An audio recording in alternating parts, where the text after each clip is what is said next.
श्रीवाराही अनुग्रहाष्टकम्।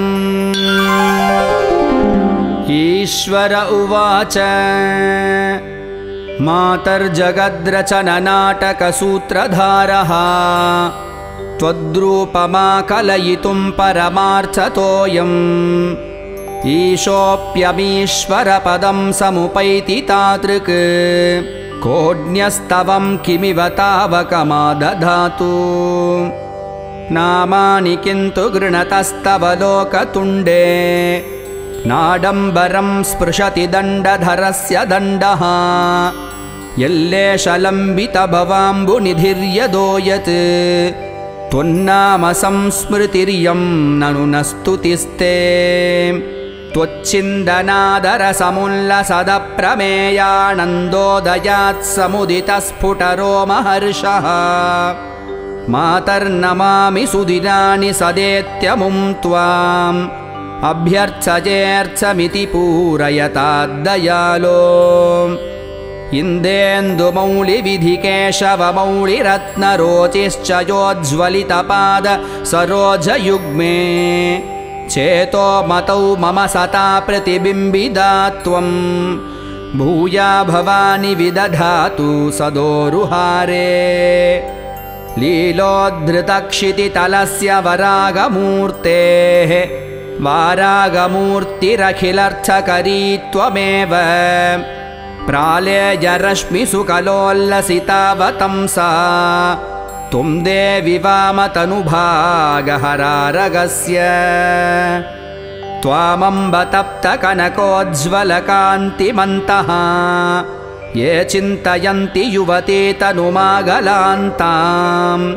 चक्रायुधत्रिणयनाम्बरपोतृवक्त्रां तेषां पदाम्बुजयुगं प्रणमन्ति देवाः त्वत्सेवनस्खलितपापचयस्य मातः मोक्षोऽपि यत्र न सतां गणनामुपैति देवासुरोरगनृपालनमस्य पादः तत्र श्रियः पटुगिरः कियदेवमस्तु किं दुष्करं त्वयि मनोविषयं गतायां किं दुर्लभं त्वयि विधानवदर्चितायां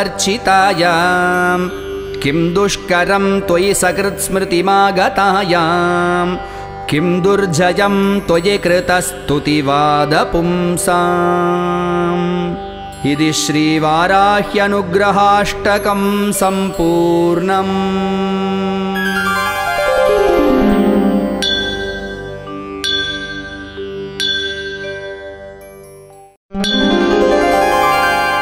श्रीवाराही द्वादशनामस्तोत्रम्। अस्य श्रीवाराही द्वादशनामस्तोत्रस्य अश्वानन ऋषिः अनुष्टुप्-छन्दः श्रीवाराही देवता श्रीवाराही प्रसादसिद्ध्यर्थं सर्वसङ्कटहरणजपे विनियोगः। पंचमी दण्डनाथा च संकेता समयेश्वरी तथा समयसंकेता वाराही पौत्रिणी शिवा वार्ताली च महासेना आज्ञाचक्रेश्वरी तथा अरिघ्नी चेति सम्प्रोक्तं नामद्वादशकं मुने नामद्वादशधाभिज्ञ वज्रपञ्चरमध्यगः संकटे दुःखमाप्नोति न कदाचन मानवः। इति श्रीवाराही द्वादशनामस्तोत्रं सम्पूर्णम्।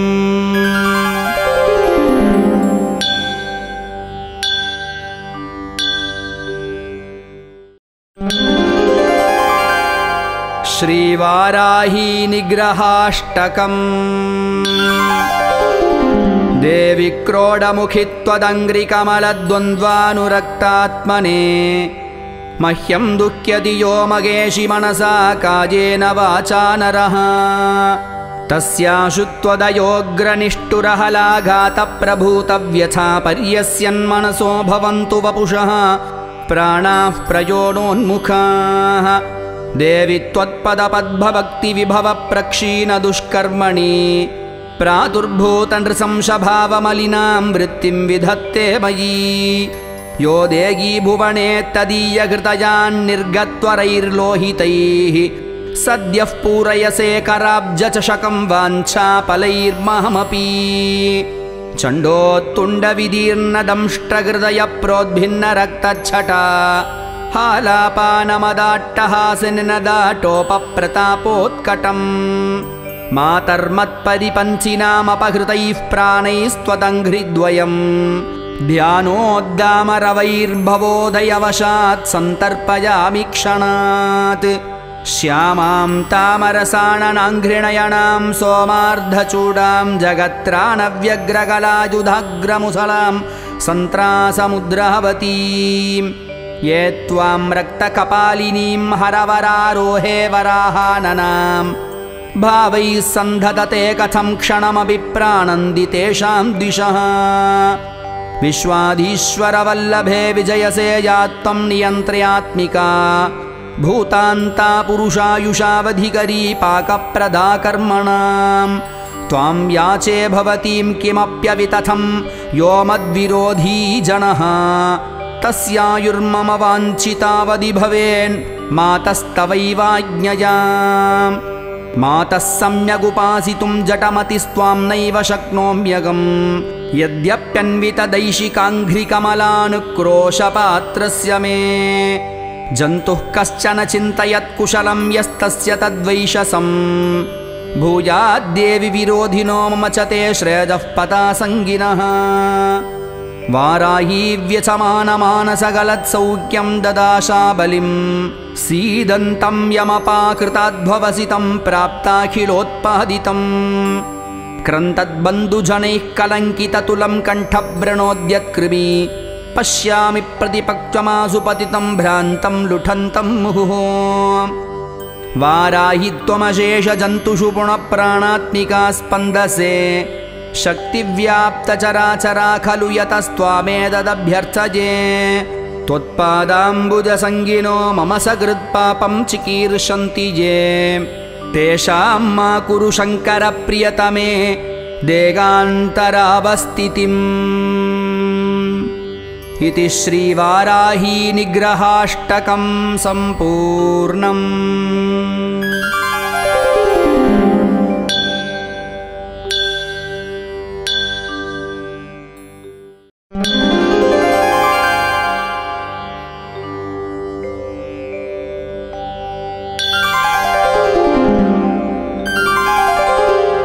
वाराही द्वादशनामावलिः। ॐ पञ्चम्यै नमः। ॐ दण्डनाथायै नमः। ॐ सङ्केतायै नमः। ॐ समयेश्वर्यै नमः। ॐ समयसङ्केतायै नमः। ॐ वाराह्यै नमः। ॐ पौत्रिण्यै नमः। ॐ शिवायै नमः। ॐ वार्ताल्यै नमः। ॐ महासेनायै नमः।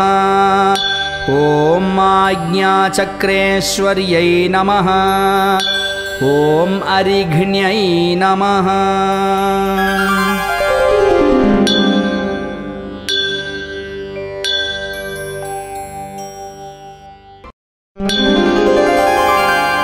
श्रीवाराही अनुग्रहाष्टकम्। ईश्वर उवाच मातर्जगद्रचननाटकसूत्रधारः त्वद्रूपमाकलयितुं परमार्थतोऽयम् ईशोऽप्यमीश्वरपदं समुपैति तादृक् कोऽन्यस्तवं किमिव तावकमादधातु नामानि किन्तु गृणतस्तव लोकतुण्डे नाडम्बरं स्पृशति दण्डधरस्य दण्डः यल्लेशलम्बितभवाम्बुनिधिर्यदो यत् त्वन्नाम संस्मृतिर्यं ननु न स्तुतिस्ते त्वच्छिन्दनादरसमुल्लसदप्रमेयानन्दोदयात् समुदितस्फुटरोमहर्षः मातर्नमामि सुदिनानि सदेत्यमुं त्वाम् अभ्यर्चचेर्चमिति पूरयताद्दयालो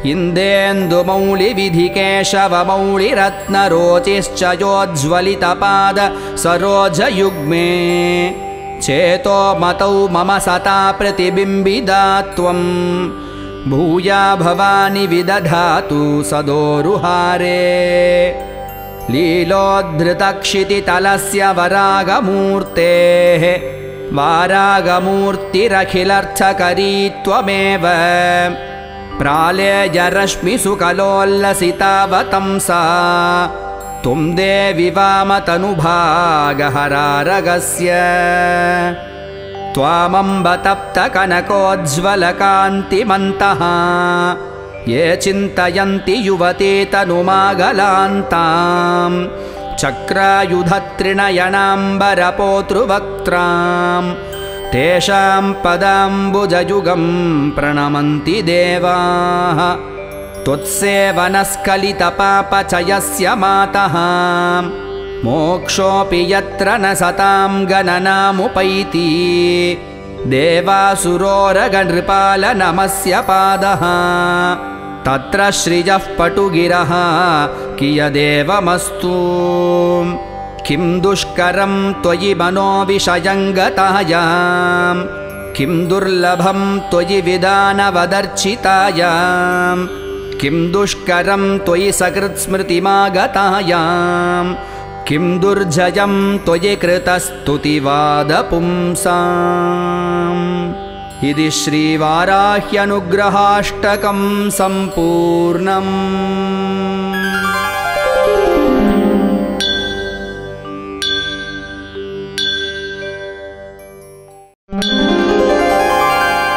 श्रीवाराही द्वादशनामस्तोत्रम्।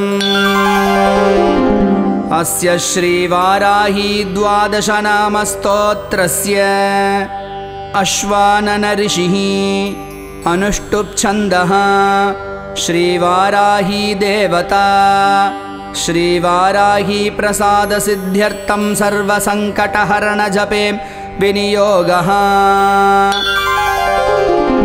पंचमी दण्डनाथा च संकेता समयेश्वरी तथा समय संकेता वाराही पौत्रिणी शिवा वार्ताली च महासेना आज्ञाचक्रेश्वरी तथा अरिघ्नी चेति संप्रोक्तं नामद्वादशकं मुने नामद्वादशधाभिज्ञ वज्रपञ्चरमध्यगः संकटे दुःखमाप्नोति न कदाचन मानवः। इति श्रीवाराही द्वादशनामस्तोत्रं सम्पूर्णम्।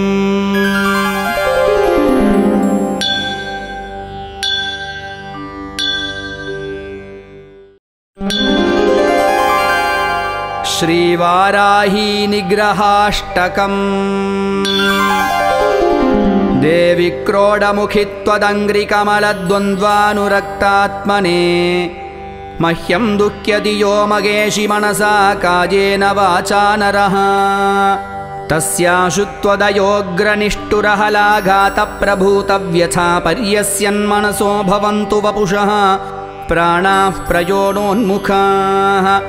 देवि त्वत्पदपद्भक्तिविभवप्रक्षीणदुष्कर्मणि प्रादुर्भूतनृशंसभावमलिनां वृत्तिं विधत्ते मयि यो देगी भुवने तदीयहृदयान्निर्गत्वरैर्लोहितैः सद्यः पूरयसे कराब्जचषकं वाञ्छाफलैर्महमपि चण्डोत्तुण्डविदीर्णदंष्ट्रहृदयप्रोद्भिन्नरक्तच्छटा हालापानमदाट्टहासिनिनदाटोपप्रतापोत्कटम् मातर्मत्परिपञ्चिनामपहृतैः प्राणैस्त्वदङ्घ्रिद्वयम् ध्यानोद्दामरवैर्भवोदयवशात् सन्तर्पयामि क्षणात् श्यामां तामरसाणनाङ्घ्रिणयनां सोमार्धचूडां जगत्राणव्यग्रकलायुधाग्रमुसलां सन्त्रासमुद्रवतीं ये त्वां रक्तकपालिनीं हरवरारोहे वराहाननां भावैः सन्धदते कथं क्षणमपि प्राणन्ति तेषां दिशः विश्वाधीश्वरवल्लभे विजयसे या त्वं नियन्त्र्यात्मिका भूतान्ता पुरुषायुषावधिकरी पाकप्रदा कर्मणां त्वां याचे भवतीं किमप्यवितथं यो मद्विरोधी जनः तस्यायुर्मम वाञ्छितावधि भवेन् मातस्तवैवाज्ञया मातः सम्यगुपासितुं जटमतिस्त्वां नैव शक्नोम्यगम् यद्यप्यन्वितदैशिकाङ्घ्रिकमलानुक्रोशपात्रस्य मे जन्तुः कश्चन चिन्तयत् कुशलं यस्तस्य तद्वैशसम् भूयाद्देवि विरोधिनो मम च ते श्रेयः पतासङ्गिनः वाराही व्यसमानमानसगलत्सौख्यं ददाशा बलिं सीदन्तं यमपाकृताद्भवसि तं प्राप्ताखिलोत्पादितम् क्रन्तद्बन्धुजनैः कलङ्किततुलं कण्ठव्रणोद्यत्कृमि पश्यामि प्रतिपक्वमासु पतितं भ्रान्तं लुठन्तं मुहुः वाराहि त्वमशेषजन्तुषु पुनःप्राणात्मिका स्पन्दसे शक्तिव्याप्तचराचरा खलु यतस्त्वामेतदभ्यर्थये त्वत्पादाम्बुजसङ्गिनो मम सकृत्पापं चिकीर्षन्ति ये तेषां मा कुरु शङ्कर प्रियतमे देगान्तरावस्थितिम् इति श्रीवाराही निग्रहाष्टकं सम्पूर्णम्।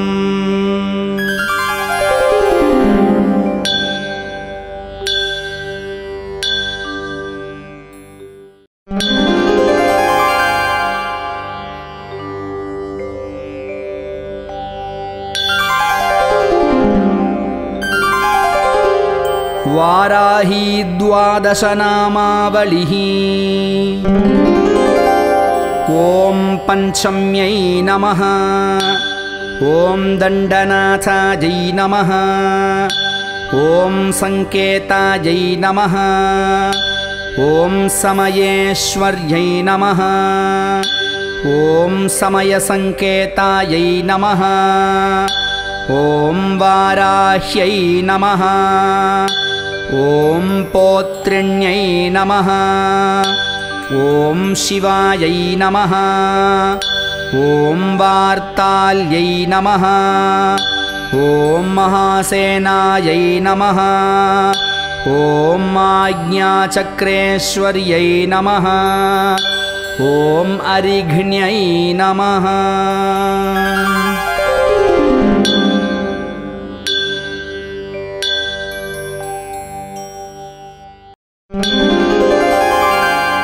श्रीवाराही अनुग्रहाष्टकम्। ईश्वर उवाच मातर्जगद्रचननाटकसूत्रधारः त्वद्रूपमाकलयितुं परमार्थतोऽयम् ईशोऽप्यमीश्वरपदं समुपैति तादृक् कोऽन्यस्तवं किमिव तावकमादधातु नामानि किन्तु गृणतस्तव लोकतुण्डे नाडम्बरं स्पृशति दण्डधरस्य दण्डः यल्लेशलम्बितभवाम्बुनिधिर्यदो यत् त्वन्नाम संस्मृतिर्यं ननु न स्तुतिस्ते त्वच्चिन्दनादरसमुल्लसदप्रमेयानन्दोदयात् समुदितस्फुटरोमहर्षः मातर्नमामि सुदिनानि सदेत्यमुं त्वाम् अभ्यर्चयेऽर्चमिति पूरयताद्दयालो इन्देन्दुमौलिविधिकेशवमौलिरत्नरोचिश्च योज्ज्वलितपाद सरोजयुग्मे चेतो मतौ मम सता प्रतिबिम्बिदा त्वं भूया भवानि विदधातु सदोरुहारे लीलोद्धृतक्षितितलस्य वरागमूर्तेः वारागमूर्तिरखिलर्थकरी त्वमेव प्रालेयरश्मिसु कलोल्लसितावतंसा त्वं देवि वामतनुभागहरारगस्य त्वामम्ब तप्तकनकोज्ज्वलकान्तिमन्तः ये चिन्तयन्ति युवती तनुमागलान्तां चक्रायुधत्रिणयनाम्बरपोतृवक्त्रां तेषां पदाम्बुजयुगं प्रणमन्ति देवाः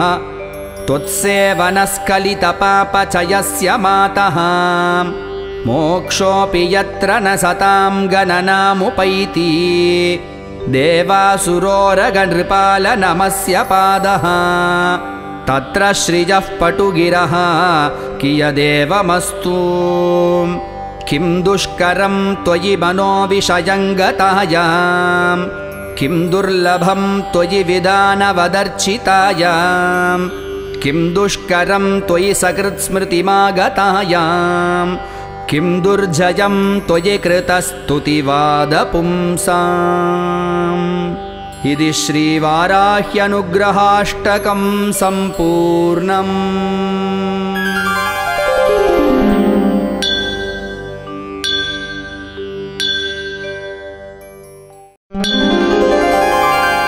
श्रीवाराही द्वादशनामस्तोत्रम्।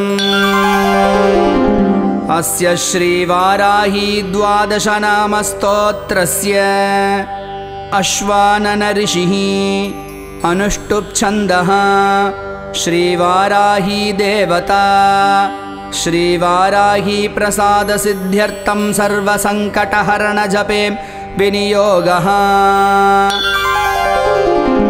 पंचमी दण्डनाथा च संकेता समयेश्वरी तथा समयसंकेता वाराही पौत्रिणी शिवा वार्ताली च महासेना आज्ञाचक्रेश्वरी तथा अरिघ्नी चेति सम्प्रोक्तं नामद्वादशकं मुने नामद्वादशधाभिज्ञ वज्रपञ्चरमध्यगः संकटे दुःखमाप्नोति न कदाचन मानवः।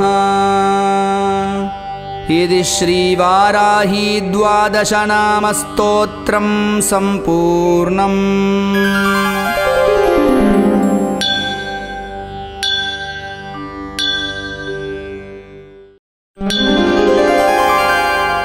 श्रीवाराही निग्रहाष्टकम्। देवि क्रोडमुखि त्वदङ्घ्रिकमलद्वन्द्वानुरक्तात्मने मह्यं दुःख्यति यो मगेशि मनसा कायेन वाचा नरः तस्याशु त्वदयोग्रनिष्ठुरहलाघातप्रभूतव्यथा पर्यस्यन्मनसो भवन्तु वपुषः प्राणाः प्रयोणोन्मुखाः।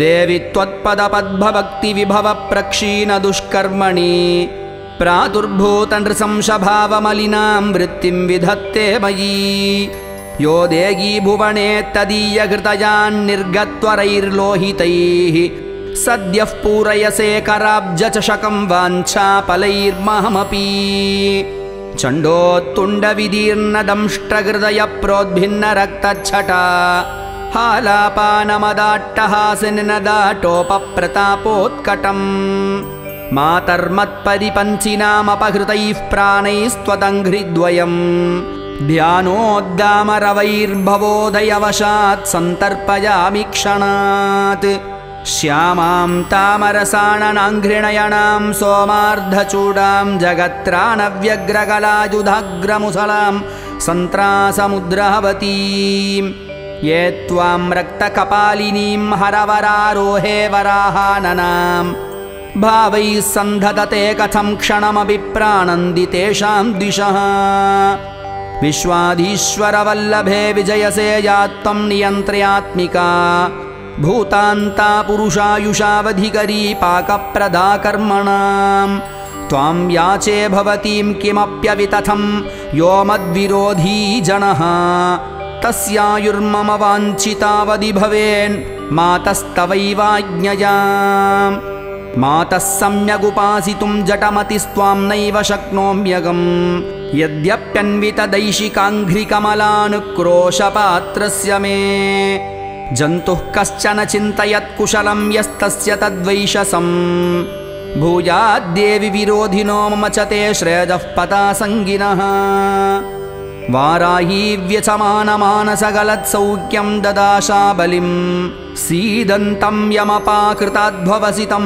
प्राप्ताखिलोत्पादितम् क्रन्तद्बन्धुजनैः कलङ्किततुलं कण्ठव्रणोद्यत्कृमि पश्यामि प्रतिपक्वमासु पतितं भ्रान्तं लुठन्तं मुहुः वाराहि त्वमशेषजन्तुषु पुनःप्राणात्मिका स्पन्दसे शक्तिव्याप्तचराचरा खलु यतस्त्वामेतदभ्यर्थये त्वत्पादाम्बुजसङ्गिनो मम सकृत्पापं चिकीर्षन्ति ये तेषां मा कुरु शङ्कर प्रियतमे देगान्तरावस्थितिम्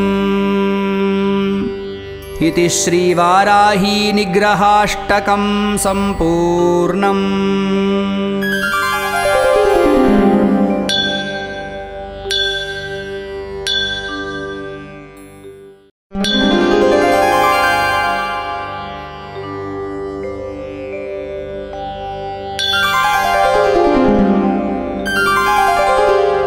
वाराही द्वादशनामावलिः।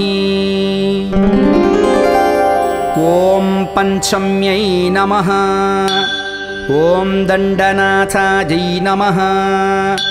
ॐ सङ्केतायै नमः। ॐ समयेश्वर्यै नमः। ॐ समयसङ्केतायै नमः। ॐ वाराह्यै नमः। ॐ पौत्रिण्यै नमः। ॐ शिवायै नमः। ॐ वार्ताल्यै नमः। ॐ महासेनायै नमः। ॐ आज्ञाचक्रेश्वर्यै नमः। ॐ अरिघ्न्यै नमः।